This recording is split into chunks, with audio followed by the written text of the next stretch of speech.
Welcome to the Minute of Terror channel. Leave your like and subscribe to the channel. Write in the comments where you are hearing this story from. My name's Jonas, and I've been a trucker for over 20 years. The highway is my home, the rumble of the engines my music, and the loneliness of the nights my companion. But a few weeks ago, I went through something that changed everything. I was hired for a job that fell off in the start. The gig was to haul a confidential load from a warehouse in Chicago to a remote shed in rural Kansas. The rig wasn't mine. It belonged to the company, a hulking red beast with a massive red flag flapping on the back, like it was begging for attention. The guy who hired me, a skinny dude in a gray suit, had eyes that seemed to cut right through you. He was blunt.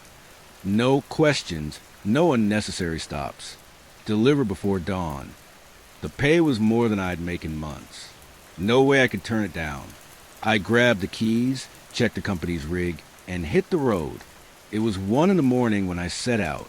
The interstate was deserted, just the asphalt gleaming under the headlights and the heavy silence of the night. The cargo compartment was sealed tight with heavy-duty padlocks, like it was hiding a secret that couldn't get out. At first, everything was fine. Just me, the road, and the hum of the engine.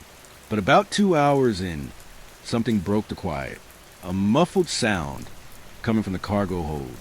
It was a faint thud, like something had come loose. I slowed down, straining to hear. It wasn't the sound of poorly secured freight. It was rhythmic, persistent, like someone was banging on purpose. My stomach turned to ice. I pulled over to the shoulder, my heart pounding.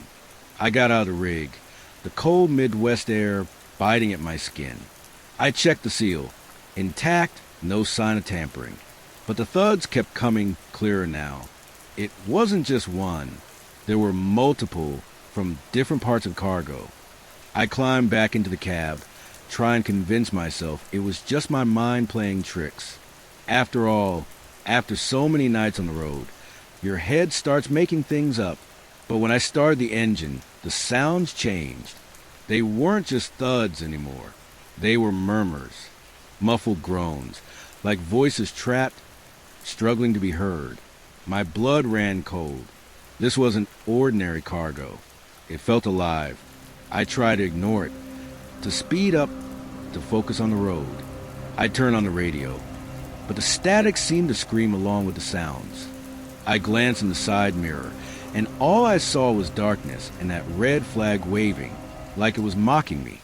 My mind raced with possibilities. Were there people back there? Trapped? Smuggled?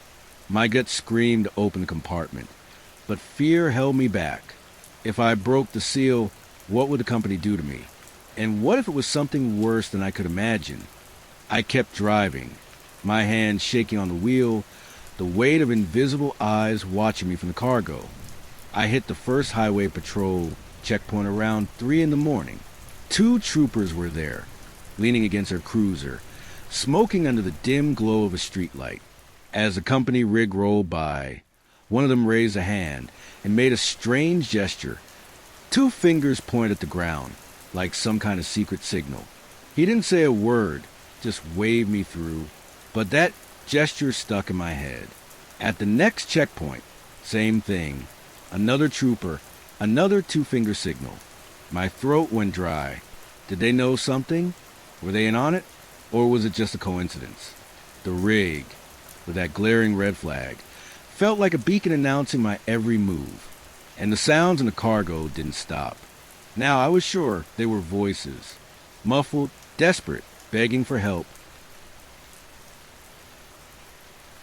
The next few hours were hell. Every mile felt longer. Every shadow on the road seemed alive. The voices in the cargo grew clearer, like they were trying to form words. One phrase kept repeating, faint but unmistakable enough to make me break out in a cold sweat. Please, get us out of here. My mind was in pieces. I wanted to help, but the fear of what might be back there, or what the company would do to me, kept me at the wheel. The sky was starting to lighten when I reached the drop-off, a shed in the middle of nowhere, surrounded by barbed wire and lit by floodlights that seemed more about surveillance than illumination.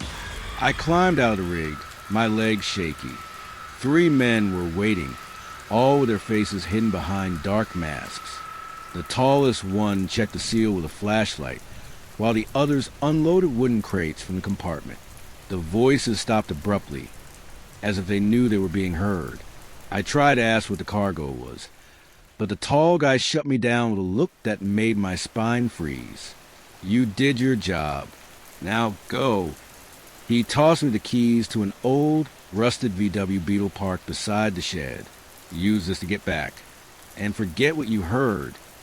I got into the Beetle, the engine coughing like it was on its last legs. As I drove, I couldn't shake the voices. They were human. I was sure of it. People trapped, trafficked, who knows for what. The Beetle rattled along the dirt road, and in the quiet, I started hearing something new. A low hiss, like a poorly tuned radio, coming from the glove box. I opened it cautiously and found an old walkie-talkie. Switched on. A metallic voice crackled through, clear and cold. "Jonas, you were warned." No questions. My heart stopped. How did they know my name? Were they watching me? I floored the gas, the Beetle groaning under the strain. The voice on the walkie-talkie continued, now with a threatening edge. "Head back to Chicago. Don't stop. Don't talk, or you'll regret it."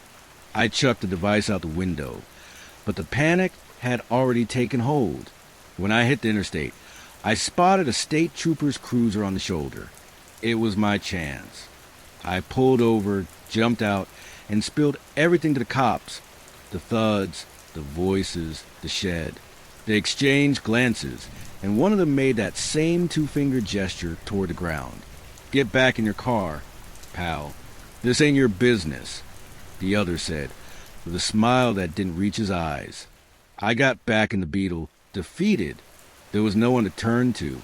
The company, the cops, they all seemed part of the same web. I drove back to Chicago in a daze, the voices from the cargo echoing in my head. When I got there, the rig was already gone. The guy in the gray suit met me at the warehouse, that same piercing stare. "Good work, Jonas. We'll call you again." He handed me an envelope with the payment and walked away. Now, weeks later, I can't sleep. The voices still haunt me. I tried digging into it, but the shed in Kansas doesn't show up on any maps, and the company that hired me seems to have never existed. Sometimes, in the dead of night, I hear faint, rhythmic knocks at my bedroom door. No one would believe me if I told them, but I can't drive anymore. The highway, once my home, is now a nightmare, and deep down, I know they're still watching, waiting for the next job.